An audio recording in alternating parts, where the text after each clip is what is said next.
J'ai eu la chance de voyager dans plusieurs pays depuis mon enfance. En Italie, en Grèce, en Écosse, en Espagne, mais aussi dans des lieux magnifiques en France. Mais cette année, je voyage seule pour la première fois dans un pays dont je rêve depuis mon enfance.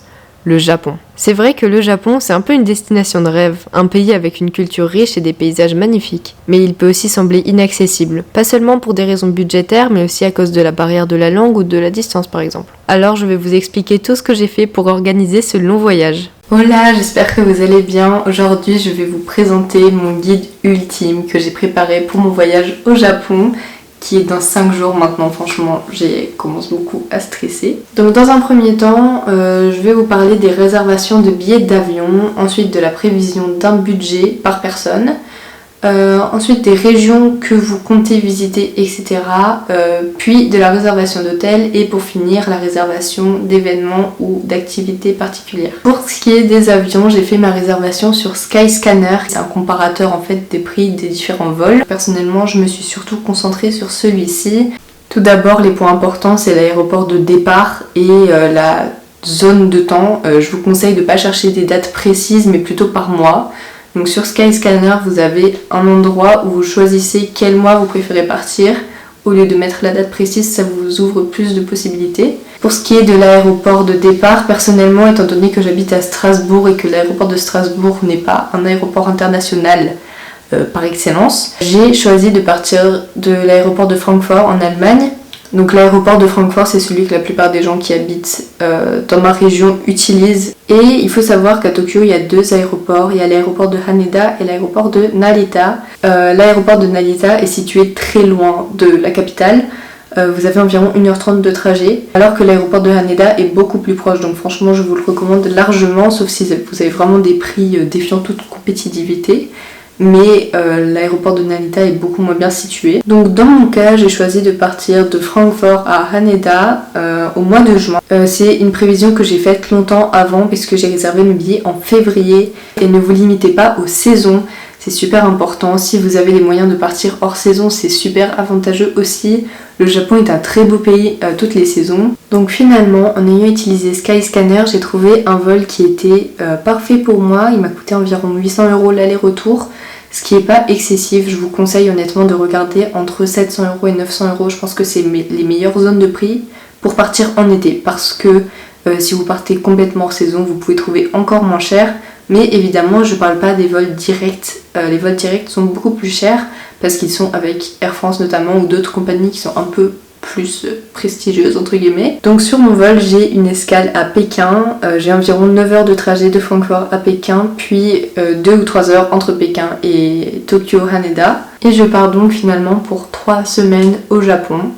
Alors pour ce qui est du budget, comme je vous en ai parlé, j'ai déjà 800 € de trajet aller-retour en avion. Pour moi le budget, on ne peut pas complètement le prévoir avant d'avoir nos billets d'avion parce qu'il y a quand même beaucoup de choses qui vont dépendre des opportunités qui se présentent à vous. Ça va aussi dépendre de ce qu'on va voir après, c'est-à-dire les hôtels que vous trouvez, etc. Ils ne seront pas forcément dans la tranche de prix que vous avez prévue. C'est pour ça qu'il faut quand même une marge de manœuvre autour de votre budget parce que on ne sait jamais, tout peut se passer. Que ce soit sur place, les transports, les activités, les restaurants, etc. Mais vous pouvez vous faire déjà un bon budget de base, en sachant que ce qui coûte le plus cher, dans la plupart des cas, ça va être l'avion. Si vous comptez pas trop vous éloigner, il n'y a pas besoin de prévoir énormément pour le transport. Si vous venez pour rencontrer des gens, vous lier avec la culture, etc. Ou si vous venez pour faire la plainte de goodies et acheter plein de trucs, il y a une grosse différence quand même. Personnellement, j'essaie de faire un peu moitié, mais j'ai quand même prévu beaucoup de budget pour acheter des choses sur place. Parce que même s'il y a pas mal de choses qui sont beaucoup moins chères au Japon, ils ont aussi beaucoup de choses dont on se dit de notre point de vue en tant que Français qui sont super ingénieuses. Moi par exemple, je me suis fait une frange exprès pour pouvoir acheter les espèces de mascaras qui sont pour les franges là pour tenir en place. Je pense que le budget monte très très vite. Ça aussi, il vaut mieux prévoir trop que pas assez bien sûr. Si vous comptez faire un voyage à petit budget, les solutions ça va être de prévoir le plus précisément possible en avance. Mais encore une fois, ça dépend vraiment de la raison pour laquelle vous voulez venir au Japon. Petit changement, là j'ai ajouté une lumière, donc j'espère que le rendu est un peu mieux. Donc mon budget, il est de 800 € pour l'avion, 700 € environ pour les hôtels, 400 € de transport et j'ai compté beaucoup large pour les restaurants et les choses que je veux acheter. Pour moi, j'ai environ 2500 € disponibles. plus un petit fonds d'urgence parce qu'on sait jamais. On va essayer de pas se retrouver à l'hôpital parce qu'il n'y a pas la carte vitale au Japon. Alors pour savoir dans quelle région vous voulez aller, il faut savoir si vous comptez déjà atterrir à Tokyo. C'est vrai que je suis partie de ce postulat, mais il y a aussi un aéroport à Osaka par exemple qui est un grand aéroport. Après il est sûrement moins accessible quand même que celui de Tokyo. Mais en admettant que vous comptez atterrir à Tokyo, selon la durée de votre voyage, vous pourrez techniquement plus ou moins vous éloigner. Au bout d'un moment ça dépend pas seulement de ce que vous voulez faire, mais en termes de temps, il faut que ça soit un minimum optimisé. Donc si vous partez pour moi 10 jours, ça sert à rien de trop vous éloigner de Tokyo parce que vous n'aurez pas le temps de profiter de chaque endroit. C'est mon point de vue personnel, après il y a des gens qui préfèrent prendre full Shinkansen et un peu speedrun les villes qu'ils visitent. Personnellement dans mon voyage j'essaye de plus prendre le temps, etc. Donc on va un peu plus loin que prévu, donc je pense qu'il y a des moments où j'aurai quand même besoin du Shinkansen. Je pense que ça devrait pas devenir juste une course contre la montre pour voir le plus de choses possible. Pour les régions, vous pouvez faire, un des moyens c'est de faire en fonction du JR Pass. C'est le pass des trains au Japon qui est soit global mais il coûte beaucoup trop cher et pour qu'il soit rentable, je sais pas comment il faut faire mais je préfère même pas y penser, il est vraiment très très cher. Sinon il y a le pass par région qui peut vraiment valoir le coup. Donc j'y ai réfléchi également en prévoyant mon voyage. Est-ce que je devrais pas choisir les villes où je vais en fonction des villes qui sont couvertes par tel ou tel pass? Mais finalement, l'itinéraire de mon voyage a plus été décidé par ma mamie parce qu'elle voulait à tout prix aller à Hiroshima. Sauf que si on regarde sur la carte, Hiroshima c'est très loin de Tokyo.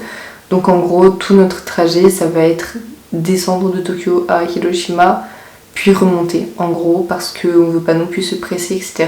Si ça vous intéresse, je pourrais faire une sorte de liste de villes que vous devriez visiter si vous êtes à Tokyo et que vous comptez rester aux alentours de Tokyo parce qu'il y en a quand même beaucoup et c'est pas du tout un tort de vouloir voyager au Japon et de pas pouvoir s'éloigner énormément de la capitale.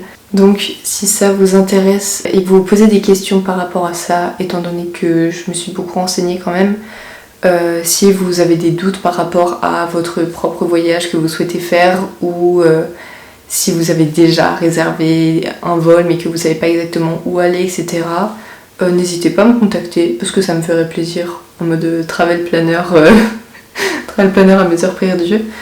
Mais non, en vrai j'aime beaucoup réfléchir à organiser un voyage, etc. Donc ça me dérangerait pas du tout de répondre à vos questions, en tout cas si vous en avez. Une fois que vous avez ciblé les régions ou la région dans laquelle vous souhaitez vous rendre, on peut passer aux hôtels. Donc déjà il faut réfléchir aux villes précisément. Une fois que vous avez ciblé ces villes principales, vous pouvez commencer à faire de la recherche de logement. Je ne recommanderais pas forcément de chercher à tout prix des hôtels parce que déjà il y a certaines villes où c'est excessivement cher, notamment dans des quartiers très prisés. Mais vous pouvez aussi trouver beaucoup par exemple sur Airbnb.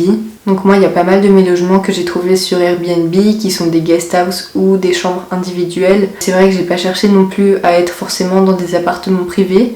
Donc ça c'est totalement ma décision et je comprends bien sûr qu'il y a beaucoup de gens qui préféreraient avoir leur salle de bain privée, etc. Donc n'hésitez pas surtout à regarder bien en profondeur les avis qui ont déjà été donnés. Autre que Booking par exemple ou Airbnb, vous pouvez trouver des hôtels et réserver directement sur leur site si par exemple sur Google Maps vous cherchez un certain type d'hôtel, sachant qu'il y a certains hôtels qui ne sont pas répertoriés sur des sites. Par exemple il y a un des hôtels que j'ai réservé qui est au mont Fuji. Je sais même plus comment je l'ai trouvé, je pense en voyant un TikTok, mais en tout cas je l'ai réservé directement sur le site et il est totalement presque inaccessible en fait. C'est un hôtel qui est super et je suis super contente d'avoir pu réserver. Donc n'hésitez pas à chercher en sachant que certains hôtels ne sont pas répertoriés et de voir aussi des recommandations sur TikTok, franchement.